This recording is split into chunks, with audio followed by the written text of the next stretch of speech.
What's going on, everybody? What's going on, YouTube? Today is a Monday afternoon, and I hope everybody's having a great day because I'm having a great day. First of all, I'm just thankful for being alive. Like usual, when I start my live, I would like to thank three things that I'm thankful for. First of all, I just want to take the time to just thank God for giving me the breath of life, for being alive today. Without Him, I will not be where I am today. So you always got to recognize that God is the one who have put you in this position in life. And I'm always thankful for the fact that He have given me the breath of life. The second thing that I'm thankful for every time before I starting a live, especially live streaming on YouTube, is all my supporters. Everyone that's supporting me, everyone that's supporting me by subscribing, by watching my video, by commenting, and by sharing it. Really appreciate all you guys for actually supporting me. So the third thing that I'm thankful for is for me not being able to quit and just continue driving and pushing myself. And also just being thankful for the fact that today that is a great day for me because a lot of people have died. A lot of people are in a situation that they should not be in. So today we're going to be talking about Antifa in Portland and also about the mass shooting that happened in Michigan. This topic is a little interesting because one, I actually lived in Portland for 20 plus years. So I know Portland like the back of my head. And I spent a lot of time in Portland where I went to school there. I went to middle school. I went to high school. I graduated college in Portland State University. And I spent a lot of time in Portland where also my family members currently are also in Portland. And so I recently moved from Portland in 2023. I moved from Portland to Michigan. And now I'm here in Michigan. And Michigan is also now in the mainstream news because there was a shooting that currently happened in some church somewhere here in Michigan. And I just wanted to cover those two topics because for some reason, I feel like it's kind of concerning me because Portland is a city that I consider as home because I spent a lot of time in Portland. And just recently, the president announced that he's deploying troops inside Portland. And I made a live earlier talking about how, Portland doesn't really need troops. It probably need more like federal help or federal assistance in many other issues that they have, because Portland also has a lot of issues compared to other cities, like every other cities in the United States. Portland has issues such as Portland has some of the issues such as homelessness and drug. The impact of fentanyl is having a huge impact in Portland, especially in the city of Portland. There's multiple things that Portland is going through. And I think Portland is also a city that is impacted by immigration because there's a huge influx of immigrant, whether they're legal or illegal. There's a huge influx of refugees in Portland. And I think with this new administration, the Trump administration, and the policy that they are implementing when it comes to immigration, it does has an impact on how immigration is seen, especially in Portland. Also, I lived in Portland for a long time, and I just recently moved here to Michigan. I spent about now 3 years in Michigan, and so far it's been okay compared to Portland. I think Michigan is a little bit different due to the landscape, due to the climate, because here it snows a lot compared to Portland, where Portland, it probably snows once or twice throughout the whole year. But it does rain a lot in Portland, and I will consider Portland my home. So today we're going to be talking about Antifa. For the people that don't know what is Antifa, Antifa is basically an anti-fascist group. which they're standing up against capitalism, against dictatorship, against authoritarian, and it's mostly a socialist type of movement for the people that don't know that. And couple years back, I remember in 2020, doing the George Floyd,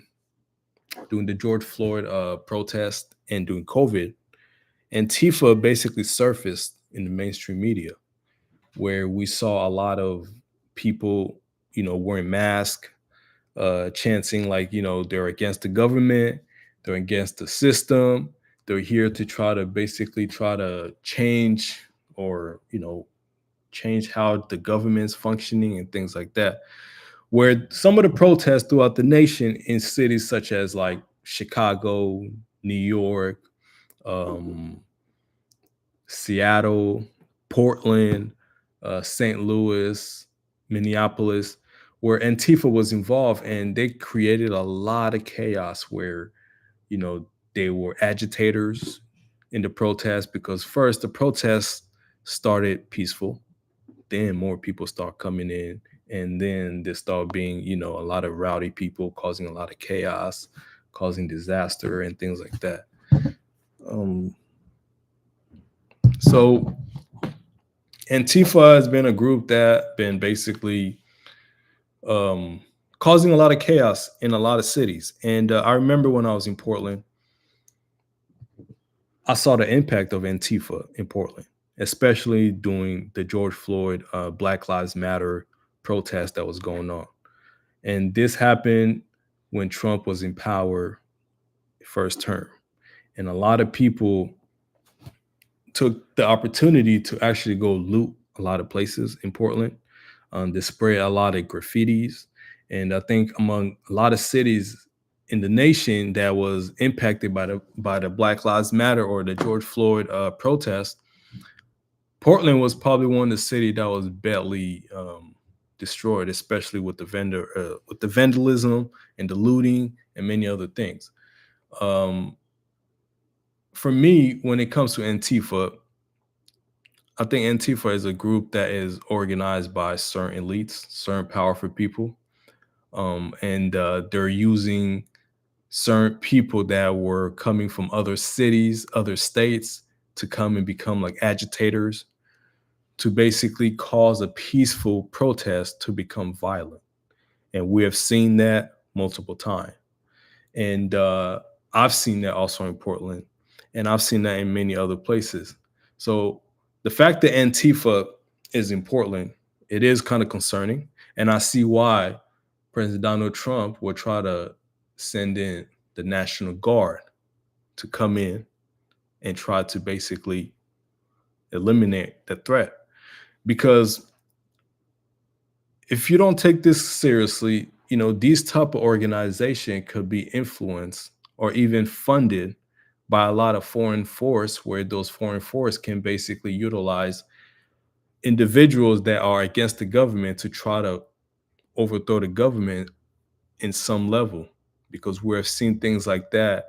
For example, I would think of the color revolution that we've seen in eastern Ukraine, when the US government funded a lot of people who were protesting against the government, and they put in a lot of money to make sure that the sitting government in Ukraine was basically having to deal with a lot of protests, a lot of people who was against it, and then it got overthrown, and then they replaced them with a Western puppet leader such as Zelensky, and now causing him to start war with Russia, and now Ukraine is basically wrecked.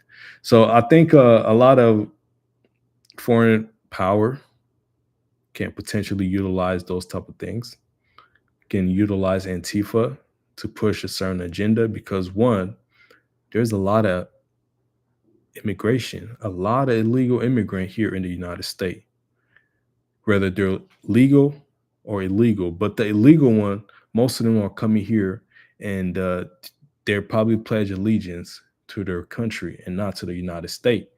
And whether we like President Trump or not, I think a group like Antifa can align with those foreign power to push a certain agenda to destabilize the government here in the United States. And I think that's probably one of the biggest concern for the president. And also another topic that I would like to cover is also about the mass shooting that happened in Michigan. Because currently, like I say, I moved from Portland to Michigan, and I moved from Portland to Michigan. I moved from Portland to Michigan, and on the news now, there was a shooting that happened, a mass shooting that happened at a church where the church was burned down. Part of it was burned, and I think 10 people got injured, and I think two were dead. And I don't know if the gunman got found or he got or he's still at large, but excuse me. But the government basically is providing more information about what happened, and I would like to actually take a look at both of these topics. And if you have any comments, I'd like for you to please write it down, or if you have any question and things like that, it will really be appreciated. Now, let's first take a look at some of the videos.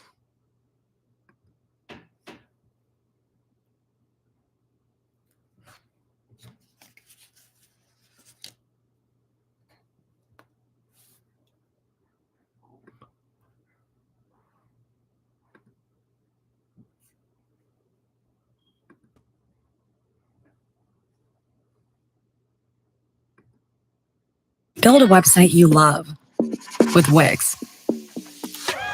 For your words, From K2 News is breaking news. That breaking news tonight: clashes between federal officers and demonstrators outside of the ICE facility in Southwest Portland.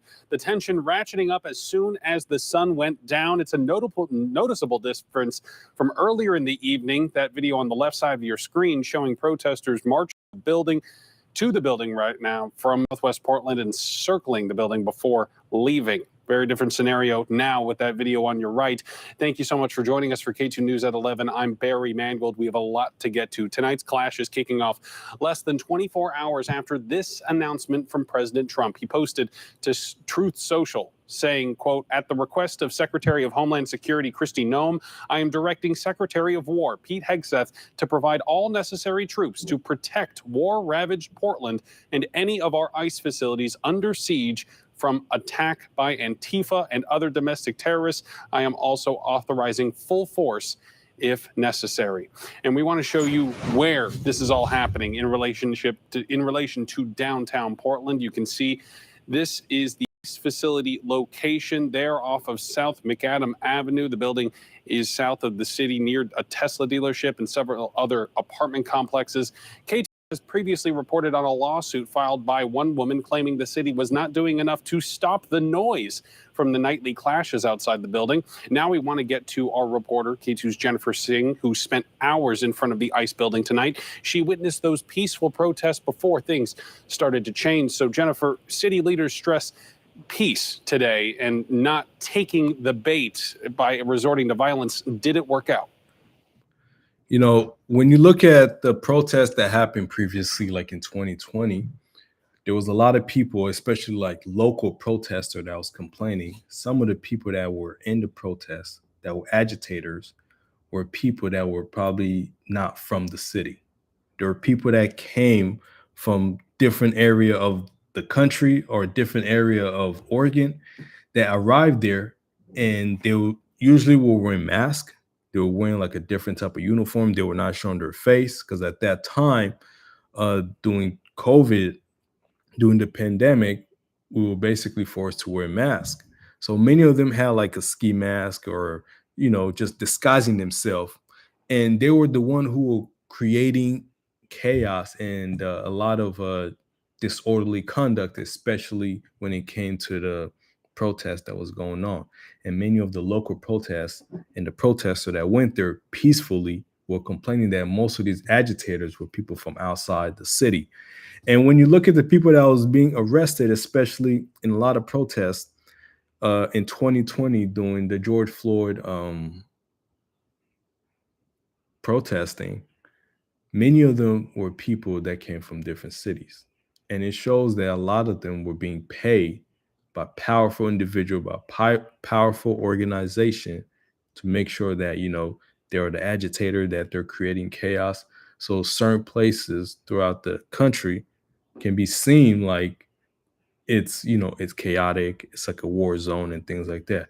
So a group like Antifa doesn't necessarily has like a face or like a leader who's like the face of the movement, but it's basically funded by so many powerful people that want to basically have control of certain things or push agenda that's against the agenda that we see now with the president. Well, Barry, I guess that's up for you guys to find out with the videos. Now, like you said, tensions did rise throughout the evening.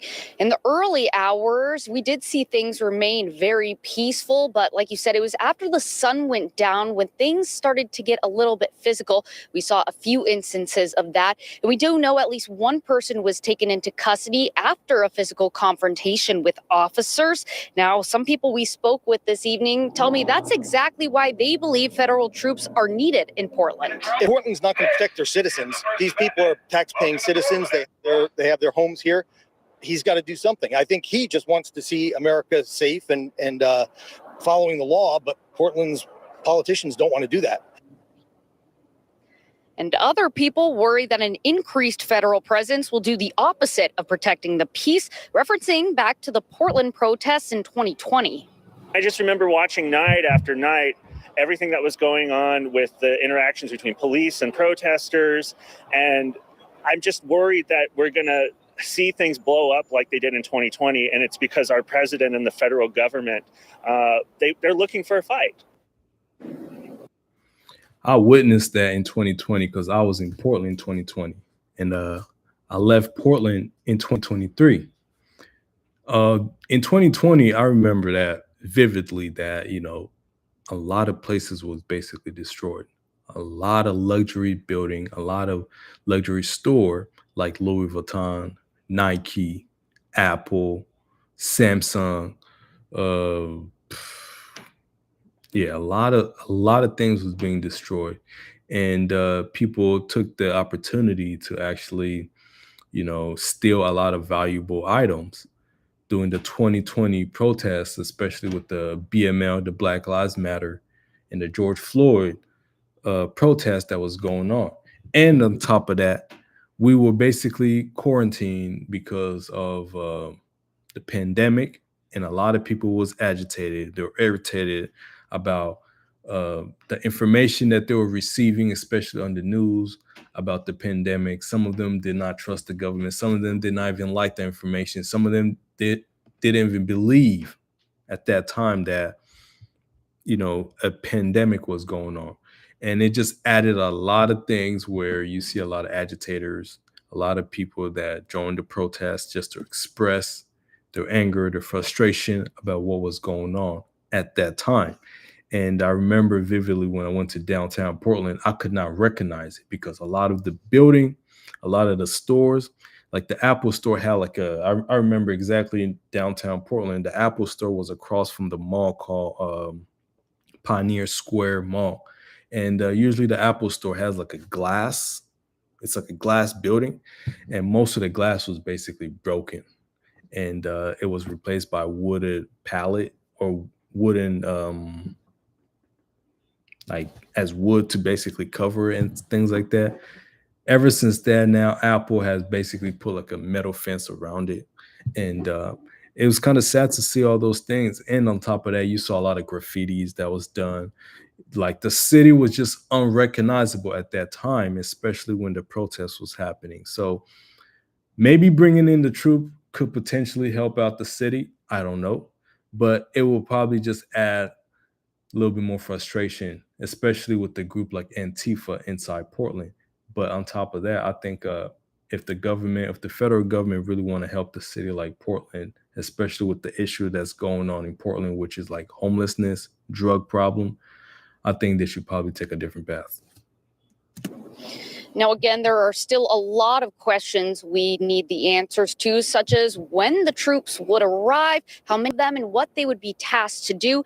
We did reach out to the White House today to see if we could get those questions answered. We got a timeline back explaining what has happened outside of the ICE facility dating back to June of this summer.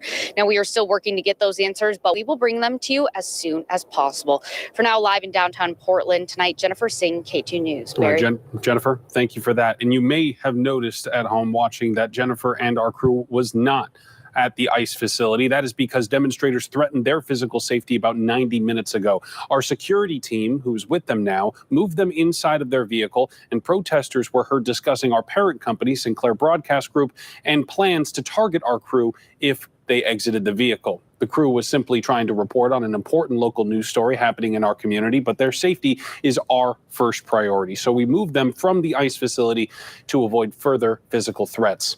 And earlier today, Oregon Governor Tina Kotek sending a clear message to the White House following the president's announcement. President Trump's inconceivable insistence that we need federal troops in Portland does not address the real concerns in our communities. We do not need or want federal troops in Oregon stoking fear, creating conflict, and frankly, escalating a situation that is under control. In general, it could shut this down, which would be great. How we can have our community back, how we can sleep at night. Kotek also wrote on social media that her office had not been notified why the troops were being deployed. Governor Kotek pushed further for more answers. She spoke with both Homeland Security Secretary Kristi Noem and President Trump after seeing that social media post. Here's what she had to say about her conversation with the president. He thinks there are elements here that create an insurrection. I told him there is no insurrection here and that we have this under control. I have complete faith in Portland Police and Chief Day to make sure that we're holding people accountable if they cross the line. The governor says that she will not approve the use of the Oregon National Guard. Portland Mayor Keith Wilson said today that he will also be sending a message to the White House. On Monday, I will gather with a dozen regional mayors to sign a joint statement modeled after that of Mayor Brandon Johnson of Chicago, who received the same ugly threat of military deployment as Portland now has. In Chicago's Mayor Johnson said in his statement that the president's approach is uncoordinated, uncalled for, and unsound. Local leaders are urging Portlanders to respond to the federal agents with peace. Governor Kotek said the best way to stand in opposition. When you compare the two cities, such as Chicago and Portland, there's nothing to really compare it to because, one, Chicago is a much bigger city than Portland. And Chicago has way more people. If I'm not mistaken, Chicago, the city alone, has close to probably like 3 million people. Portland, as a city alone, it probably only has about maybe 200,000 to 300,000 people. And compared to the crime, and the crime that actually happened in those two cities, murder is probably a top crime that actually happened in Chicago compared to Portland. And, I'm surprised that President Donald Trump did not actually go inside Chicago because I was actually rooting for him to go inside Chicago because when you turn on the news, you just hear like in 1 week, around 50 people got shot and probably 10 was dead. And it's kind of concerning seeing those type of things. When it comes to Portland, I think to crimes such as murder, I don't think it's the same as as Chicago, in my opinion. Addition to the Trump administration is to lean into supporting your community and making things better in Portland. And local leaders are reacting to President Trump sending federal troops to Portland. Former Oregon Congresswoman Lori Chavez-DeRemer posting this on X in part saying, quote, "I've seen firsthand how lawlessness has transformed Portland from a beautiful place to live to a crime-ridden war zone." She went on to thank President Trump for doing something to keep ICE facilities protected and America safe. Chavez-DeRemer is currently the U.S. Labor secretary for the Trump administration. Oregon Senator Jeff Merkley, meanwhile, also responding. Merkley posted in part on social media that the president wants to stoke fear and chaos and trigger violent interactions and riots to justify expanded authoritarian control.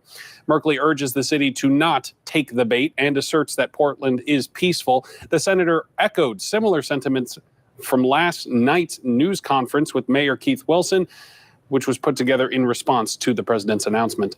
And Portland Police Chief Bob Day was also at that press conference today. He says peace has always been his mission in his 3 decades serving the police bureau. He added that the president's announcement does not change. Whoa, man, amazing car. When did you become a millionaire? What is this for? We're trying to get advice for the younger generation. I made my first. Portland Police Bureau continues to adhere to the rule of law. We are not engaged in immigration enforcement. We are not participating or supporting any kind of immigration administrative work. Chief Day says an alphabet of federal law enforcement are here to provide protection for the ICE building. He does not specify which federal officers are in Portland because he says he is not sure. And earlier tonight, Tung Yin, a law professor at Lewis and Clark, talked with us about the president's authority to send troops to cities like Portland. He said that Trump likely does have authority in certain situations. Take a listen. Does the legal kind of situation change, in your opinion, if these are not National Guard troops, but instead these are agents from various federal agencies?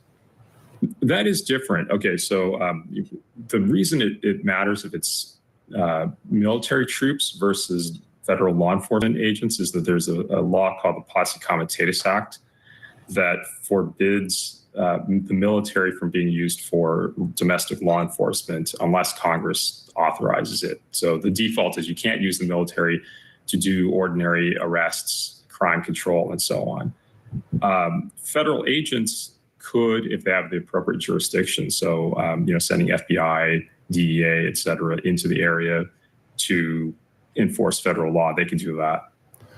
Right. And I know that Trump posted on social media that his directive, at least in part, was to have these federal troops or agents protect the ICE building, federal property in Portland. If the troops or federal agents are being told to only protect federal property, does that change the legal landscape in terms of challenging the Trump administration's deployments here? I think it does. If you had it strictly limited to protecting the ICE building, protecting ICE agents as they're entering, exiting, and so on, that's probably within the president's authority to do, especially if he's not using military troops, but using just other federal law enforcement agents, then does not need the governor's approval in any way. But the minute that you start telling military troops in particular, okay, go arrest that protester, put them in handcuffs, bring them over for federal prosecution, then you're violating the Posse Comitatus Act on top of the other problems of, whether you fulfilled the requirements for calling the troops out in the first place. And business leaders in Portland are also concerned about the economic impact of federal agents being deployed in Portland. The chair of the Portland Metro Chamber said last night that other cities like Washington, D.C. saw a significant drop when the National Guard was sent there. When the Trump administration deployed the National Guard in D.C., restaurants and small business retail fell by over 30%. That's not what Portland needs right now. Basically, this is bad for business, and it will set back the progress our city has been making over the last few years. Lisa Schroeder has owned Mother's Bistro in downtown Portland since it opened more than 25 years ago. Today, she told us that Trump's description of the Rose City has stalled its recovery from the pandemic. People like Trump keep spreading the bad word about our city and scaring people off. So they just keep adding fuel to a fire that isn't there. I just wish people would be downtown Portland, stop spreading bad stuff, And there will be people down here. We don't have to worry about riots. We just have to worry about people coming to Portland. Now, not everyone is unhappy about the federal presence. We got a lot of comments on our social media and K2 pages. One person writing, authorities in Multnomah County and Portland refuse to enforce the law, so someone has to. Messy, but necessary. Another person writing, quote, this is the best news to wake up to. It's a step in the right direction for that once beautiful city. Thank you, President Trump. Another person posting on Facebook saying simply, clean it up. Now, we want to know what you think about all this. Pull out your phone and use its camera to scan the QR code on your screen right now, and you can answer the question, do you think the presence of federal troops will help or hurt Portland? And it looks like 59% so far say it will help Portland, 41 say it will hurt. And you can find this poll on our website as well. That's k2.com. And tonight, the mayor of Seattle, Bruce Harrell, offering his support to the city of Portland in a statement saying, quote, I have spoken to Portland Mayor Keith Wilson and offered my support in Seattle's collective support. Trump's threats against American cities are illegal, authoritarian, and an attempt to silence free speech and intimidate the American people. We stand united. Imagine. So it's obvious that there's a mixed feeling when it comes to the troop coming inside Portland. And a lot of Portlanders are probably either for it or against it. Like that poll just showed, I think around 50 something, 59%, if I'm not mistaken, are agreeing that, you know, the president should send in troops to be able to restore law and order, while over 40% are saying that, you know, it will basically create a lot of disaster in the city of Portland. But a lot of things has changed. A lot of it has to do with the economy. Also, most of it just started off during 2020, especially during COVID, where a lot of businesses lost a lot of their businesses. A lot of company had to be shut down. A lot of company was also vandalized, was looted, and most of them did not receive the insurance that they needed to be able to stay afloat, and they were forced to be shut down. Because I remember once that happened, I was working at a company, and there was a guy who owned a restaurant, and I was talking to him, and he said, yeah, I had to shut down my restaurant because of the pandemic. And on top of that, while the protest was going on in downtown Portland, a lot of people actually broke inside his restaurant and basically trashed it. And he didn't have the funds to be able to replace and to repair some of the damages that was going on in that restaurant. So I think there's a mixed feeling, but when you look at the situation that's happening with Antifa in Portland, I think there's a bigger war that's happening, because you have President Donald Trump, who is trying to basically clean out a lot of cities that he found to be a war zone. But most of these incidents with Antifa is most likely funded and supported by a man named George Soros, because he's a powerful billionaire too. And I think it's a war between the globalists and the nationalists. That's just my opinion, because a man like George Soros, he's a multi-billionaire that mostly is funded, supported also by Democrat, which he support the Democrat, and he mostly fund most of their agenda. And he has a nonprofit, or like an organization called Open Society, which provide many things that we probably don't even know about. And I remember doing the Black Lives Matter movement. He was one of the primary funded person of the Black Lives Matter movement. And he was pushing a certain agenda. And during that time, President Donald Trump was in power. He was the one who was a president at that time. And George Soros utilized his resource, his money, and many other things to be able to push certain agenda to cause a lot of agitation that was going on, especially in the protests throughout the nation. And many people were pointing finger at him, because this was not his first time doing such a thing. Because I read back then that he also caused a lot of chaos in, I think it was London or in the UK, where he almost collapsed the economy because due to his, practice of economy and financing and many other things. So I think it's a battle between the globalists and the nationalists, people who wants to basically create a one world order, a one government system. That's just my opinion. People like George Soros want to have you know, a huge population of people, especially in the United States, to have the same type of ideology, the same type of belief, the same type of, ways of seeing things. Just having one currency, one government, where they connect all the central bank of the world in one system, which will be controlled by certain elite that will be either handpicked or, so-called elected to be able to control them. And I think those are the globalists such as George Soros and many other, powerful individuals out there who has a lot of control that we don't see. And then you have the nationalists, people like the Donald Trump, the Elon Musk, people who are basically saying, you know what, screw what's going on in the world. We need to focus on ourselves. We need to focus on what's happening in America. And they just want to focus and utilize the resource and the power that United States have to be able to make sure that, our power is basically being used just for us, where they don't want to fund outside war. They don't want to create a one world government or a one world currency, but they want to be able to still maintain the power that they have in the USA and in certain countries that is the US allies.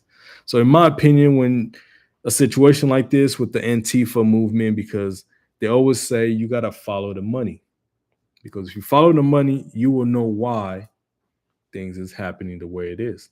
And when you really follow the money and you follow a movement like Antifa, and you will basically find out who's funding them, what organizations funding them, and who's providing all this resource for them to go to certain places in America to basically agitate the protest. Because most of these people that agitate some of these peaceful protests are people who are not from that city. It's people who came from a different area of the country. And I'm assuming they're funded. I'm assuming they're provided for by a certain organization that, deemed it necessary for them to come and create a lot of chaos.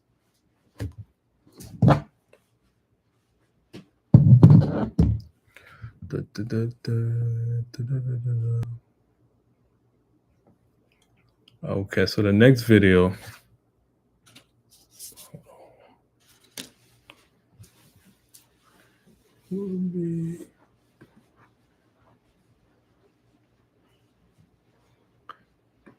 So we're gonna look at the video of a local protest that just happened of Antifa.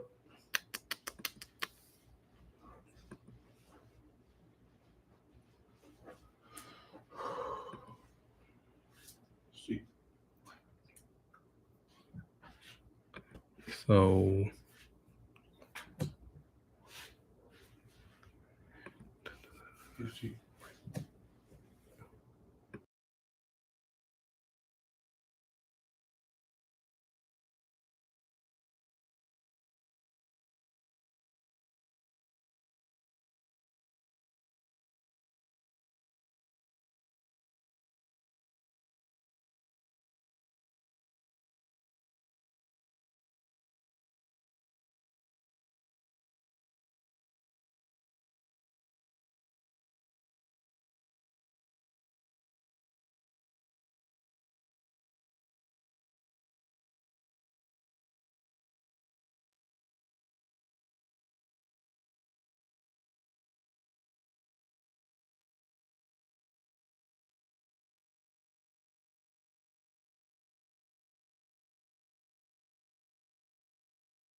cities across the nation as Democrat leaders vow to resist at all costs. But yeah, I do have all these pictures. Everybody else protesting just like him. So let him say what he says.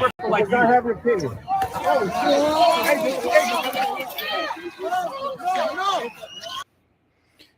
Yeah, so the group Antifa has been a very violent group in the past, where they have attacked a lot of people who are against them. They have attacked a lot of peaceful protesters. And like I say earlier, there are a bunch of agitators that will go in peaceful cities such as like Portland and just, create a lot of chaos. And most of them will be wearing masks. They're not going to be showing their face because there's a high likely chance that those individuals are people who do not live in that same city that they're basically creating a lot of chaos in. Because if you're a person that live in that city, it'll be kind of hard for you to try to destroy like a luxury store building unless you're really desperate. There's a lot of people that will actually utilize that opportunity to start looting and basically just vandalizing building. But if you live there for a pretty long time, it's kind of hard for you to do that because in a way you're kind of trying to protect your city because you feel connected to the city in some sort of way. So same with me, I spent a huge portion of my life in Portland. I spent about 20 years of my life in Portland, and I just recently moved away from Portland in 2023. And when I heard the news about Portland, I felt attached to it because there's a level of attachment that I have towards Portland because I went to middle school, high school, and even graduating college in Portland. So in a way, Portland is kind of like my home. So every time I hear a mainstream news or information about Portland on the news, it kind of makes me want to dig deep to find out what's really going on. And on top of that, I also have like family members who's still currently living in Portland right now. And I called them, checking on them, trying to verify, what they're doing or how's Portland, are they being impacted by the decision that the president is making and things like that. So far, everybody's good. And they're just saying, yeah, there's a small pocket of people who are basically creating this type of chaos. And usually it's not people who lives in Portland.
I support everyone's right to be able to protest peacefully.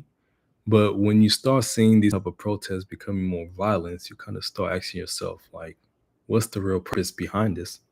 I get people are angry. I get people don't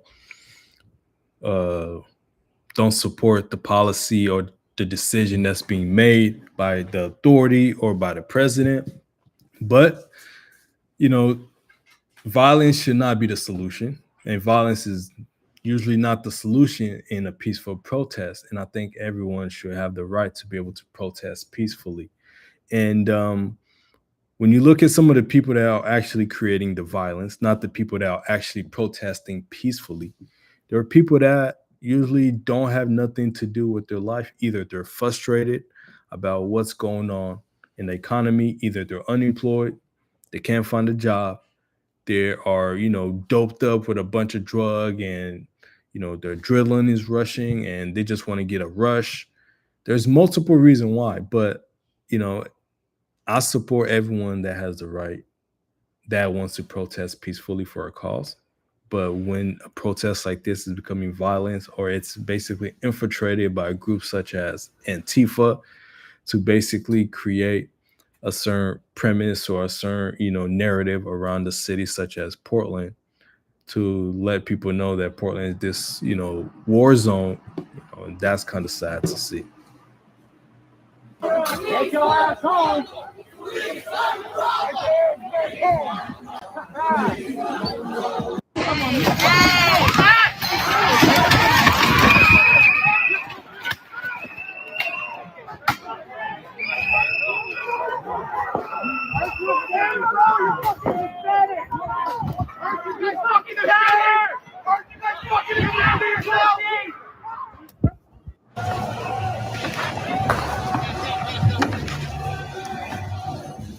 Get back! Get back! Get back! Get back!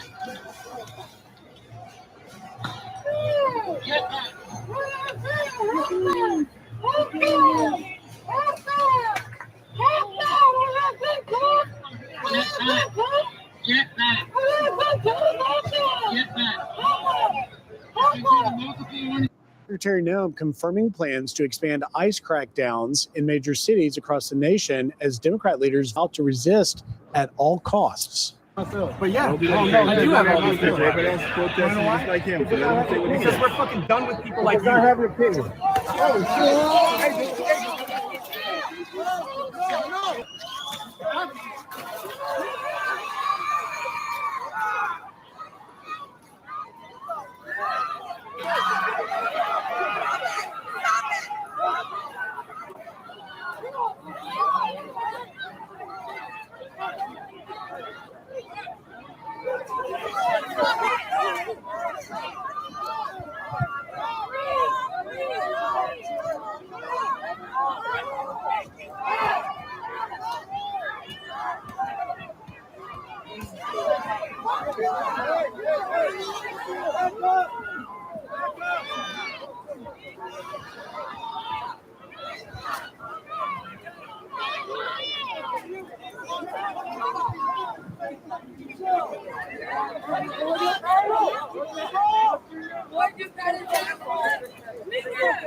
Take your ass home. Get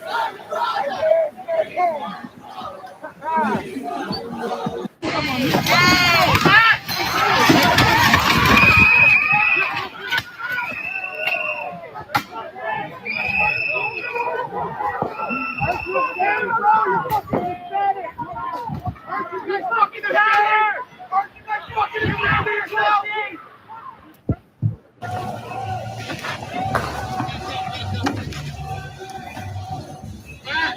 Get back! Get back! Get back!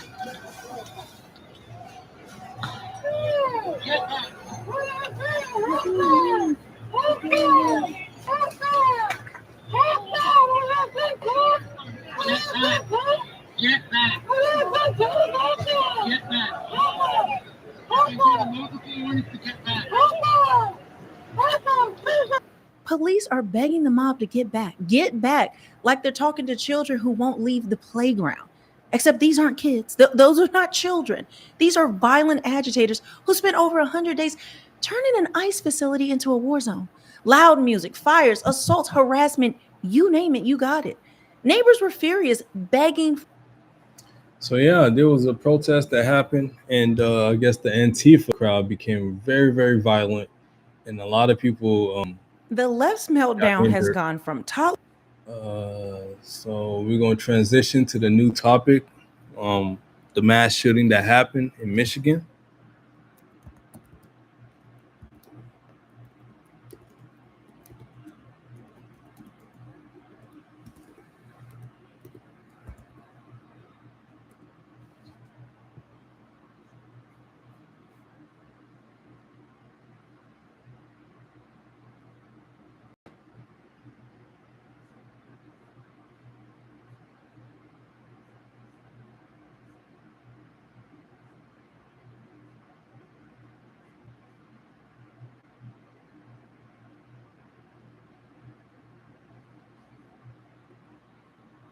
Get more for less with Tim Hortons $1, $2, $3 menu. Order any size beverage. And add a favorite. Thank you. I'm here as governor to bring the full support of the entire state of Michigan to the community. I want to thank all of our local law enforcement, state police, federal agents for their swift response. I want to thank local fire and EMS and medical providers for saving lives and caring for those who are still fighting for their lives in the hospital. And thank the incredible Department of Natural Resources Conservation Officer and the local Grand Blanc officer for their brave actions to take down the shooter and their quick response. I think we can see the best of public service in all of these individuals. As I said, I'm here as the governor, but I'm also here as a fellow Michigander whose heart is breaking by another mass shooting in a place that is supposed to be to fight togetherness, in a close-knit community here in Grand Blanc. As a state, we know the pain of this too well. We've seen gun violence in our schools, stores, parades, festivals, and our houses of worship. These are places that we go to feel connected, to feel safe, to be together. But today, this place has been shattered by bullets and broken glass. And this might be a familiar pain, but it hurts all the same. Every time. We cannot keep living our lives like this. I know that this community is reeling right now, and I want you to know that the state of Michigan has your back. Your grief is our grief. I ordered flags lowered statewide, and I spoke with President Trump yesterday, who wanted to share his condolences. We will be here every step of the way and coordinate a full response with our local and federal partners. Folks here at the township, at every level, have been working closely together. And there's one thing I know about Michiganders, is that we get through hard things together. And that's who we are. That's how the good people here at the Grand Blanc Church of Jesus Christ of Latter-day Saints live their lives. They worship together, they sing together, and they serve together. And that's why I was so proud to see powerful statements from interfaith leaders across Michigan denouncing this attack on a house of worship. They grieved for this congregation as though it was their own. They spoke with one voice for the basic principle that we all believe in, that you should be able to pray in peace in our state, no matter who you are. I know that in the hours and days ahead, we will see the best of Michigan. We will see neighbors being neighborly, checking in with a call, bringing over some food, or offering a hug. We'll see medical providers work hard to save lives and treat those in need with scars both seen and unseen. We will see this congregation unite and rally together like never before and continue worshiping together, singing together, and serving together. Because that's who Michiganders are. We will stay in close contact and continue to work together. Now, like everyone I know, we have lots of questions. How could this happen? What created this moment? Why? And You know, as a person who actually lived in Michigan for the past 3 years, because I recently moved from Portland to Michigan, you know, it kind of breaks my heart to hear this type of news where people got shot at a church, especially on the Sunday afternoon.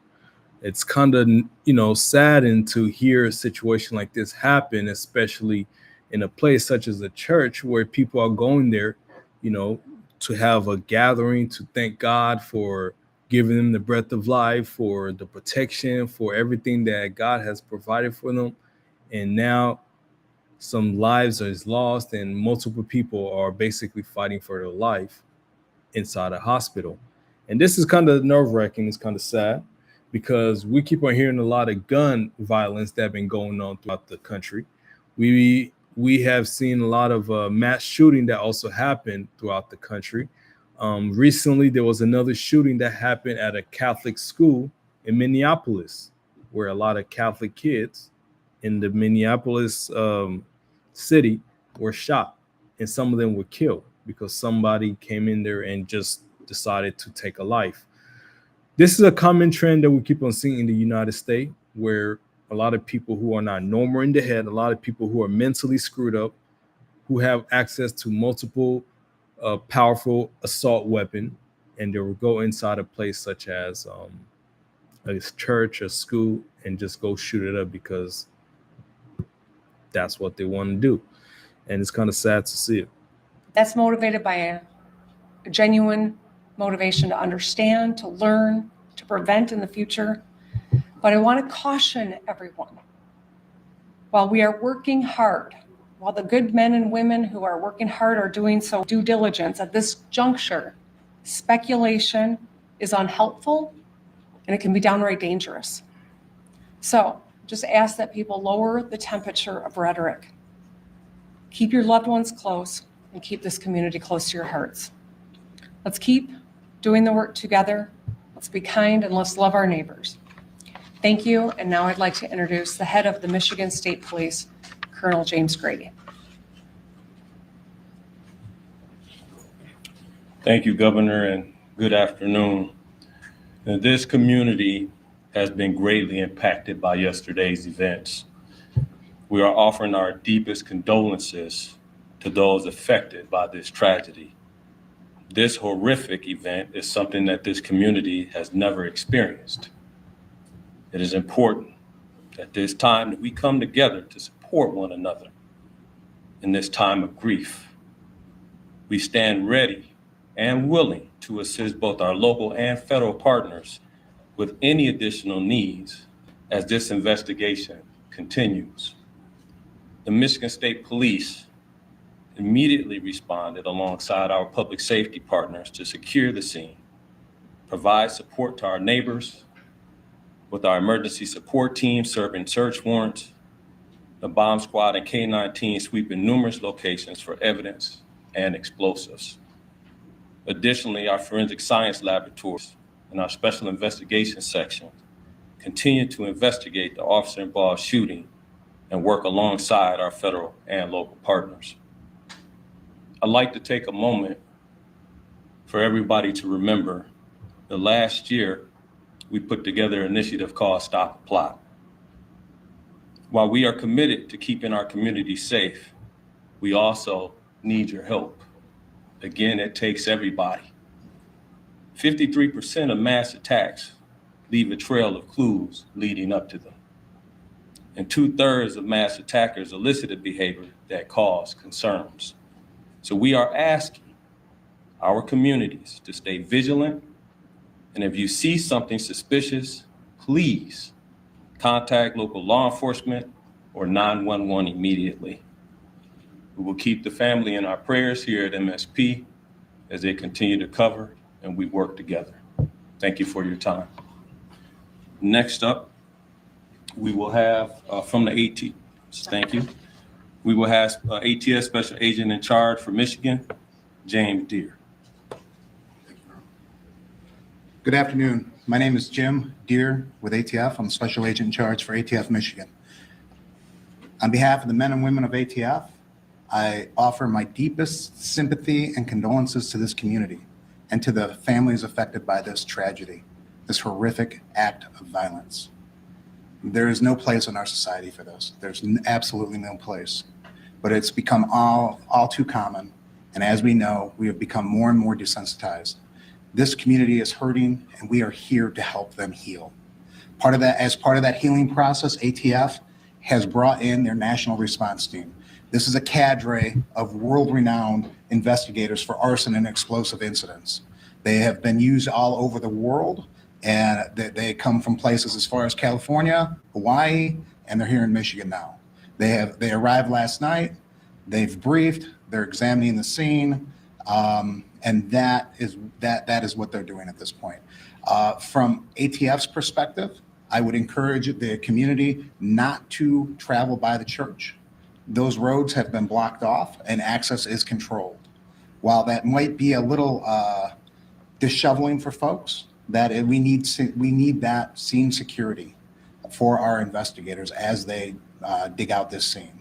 So with that in mind, that's our ask for the community. We are also looking at improvised explosive devices that were recovered during this investigation, and looking towards that end as well. I need to introduce the acting special agent in charge for the FBI of Detroit, Michigan, Ruben Coleman.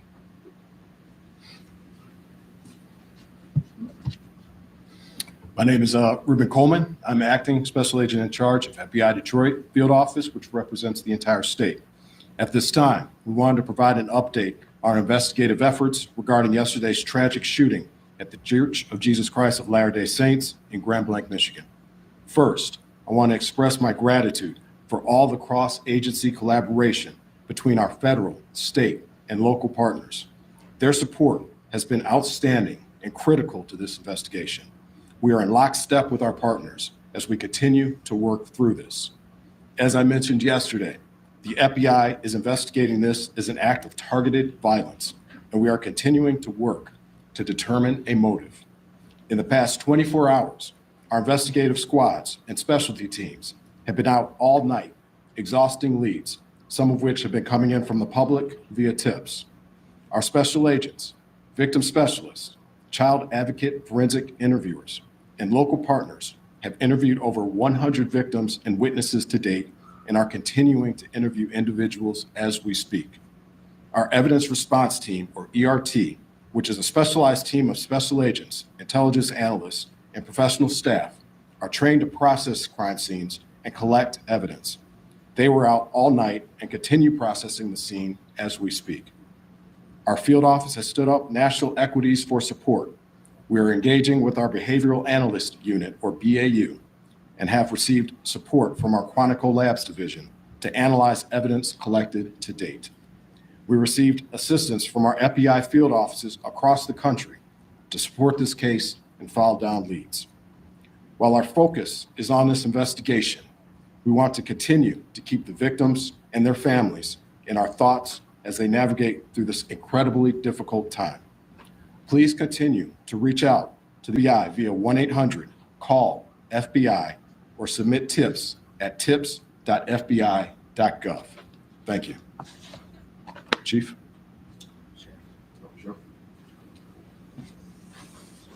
You prepare in peace to perform in chaos. I saw it live. I saw what you trained for, what you planned for, and the reality hit yesterday morning on a bright sunny day when people went to worship. But what I also saw is every level of government law enforcement work together for the good of the people. What I witnessed was people putting their lives at risk that had 2 months on the job as an EMT, or brand new firefighters, veteran firefighters, and law enforcement, just to bring a sense of stability to a scene that was chaotic and dynamic. As the sheriff of this county, I see the great people every day. But I want this community to know that those ranks and those agencies that were mentioned before me, we worked together. We worked in concert, and we did the job. And there's more to do. I will tell you, the sheriff's office dedicated every county sheriff medic that we had available, patrol, investigators, we did interviews, emergency management, whatever the task was needed. The sheriff's office worked with everybody that you heard and many that you don't know to bring justice and also order to this scene. But I will tell you, the days are continuing. We have 31 marked cars on as we speak, making sure schools that are in session and churches that are planning Bible studies, regardless of faith-based, that they will be protected. Anybody who calls in, we will be there like other law enforcement to settle the community and bring a sense of calmness to people. There is an uncertainty, but law enforcement, especially this sheriff's office, will bring that to you. I will tell you that there are noble heroes who do not wear a uniform that went to that church yesterday. You're going to hear their stories as we lay out this case with law enforcement, but I will tell you this, those heroes from that church did their job. And it was led because of a police department. So law enforcement from this township is led by a chief who demonstrated leadership right out of the gate. And my honor is to announce him as the final speaker, Chief Rennie of Grand Blanc Township. Thank you, Sheriff. Evil. This was an evil act of violence. That's exactly what this was. And this is not Grand Blanc. This does not define Grand Blanc and who we are. We are a community, and I am confident that together we're going to build a stronger community due to this incident. Now, an update, this left 5 people dead, 8 people injured. As I said, this is an evil act and does not define Grand Blanc or who we are. At this time, what we know is everyone has been accounted for. We still are in the process of clearing out that church, but at this time, everyone is accounted for. We ask that you stay away from the scene. Let us work to clear this call so then we can get back to normal. That's what we all want. Grand Blanc Township police officers, the community of Grand Blanc Township, we're hurting. And we know that you are hurting as well with us. I want to remind you that we had the Family Assistance Center open. They will be open Monday and Tuesday at the Genesis Athletic Club from 8 a.m. to 8 p.m. That address is 801 Health Park Boulevard, Grand Blanc, Michigan 48439. Seek service, let's come back together and be stronger together and better. I'll open it up at this time for any questions. Sir. Quick question. When it comes to the act of violence, can you define why it is considered an act of violence, not more serious like terrorism? I will let Agent Coleman speak to that particular question. Yes, as of right now, we are calling it an act of violence as this is an investigation that is continuing. We are continuing to receive leads. We're continuing to run down all information.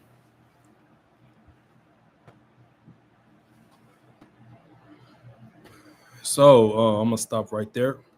But so far, what we talked about today was about the Antifa in Portland, because Antifa actually had an impact in Portland in 2020 during the pandemic and during the Black Lives Matter movement, where they basically just destroyed the city, in my opinion. Because I lived in Portland for about 20 plus years, and I spent a lot of time in Portland, where I went to middle school, high school, and even college in Portland. So Portland is kind of like my second home. Portland is kind of like my hometown. And I feel somehow connected to Portland in some sort of way.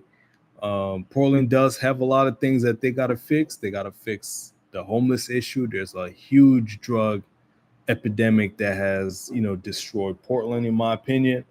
There's another problem with cost of living, which is one of the main reasons why I moved out of Portland. So I moved out of Portland because the cost of living was way too high and I couldn't really afford it at that time. So I had to find a different place to move. So I moved to Michigan. And now Michigan is now in the mainstream news talking about there was a mass shooting that happened at a church where 5 people got shot and killed and 8 basically are injured. And we just recently saw the press conference of the detective, the police, the county, and even the governor of Michigan is talking about the incident that happened. And, my condolences goes to all the victims and their family, especially the one who actually lost their loved one. A thing such as mass shooting or gun violence is something that should not be tolerable in a society. Because imagine you're going to the church with not thinking that, a situation like this could happen. And you hear a news that, your family members who went to a church basically got killed or they're dead. And now you're basically impacted for the rest of your life. So today was a live stream that I did. And I hope you guys enjoyed it. Yes, it wasn't as professional as you guys would probably intended. But at the same time, this is a new channel. And I'm trying to build this channel. And if you would like to support me, please make sure you like, you share, you subscribe to my channel. I have other couple of videos, a reaction video that I have, and I'm planning on doing more in the near future. So if you're new to my channel, like I said, if you want to support me, you can just subscribe and probably just leave a comment. So until next time, until the next live, I appreciate you guys for actually rocking with me at this point. And I guess the live is over.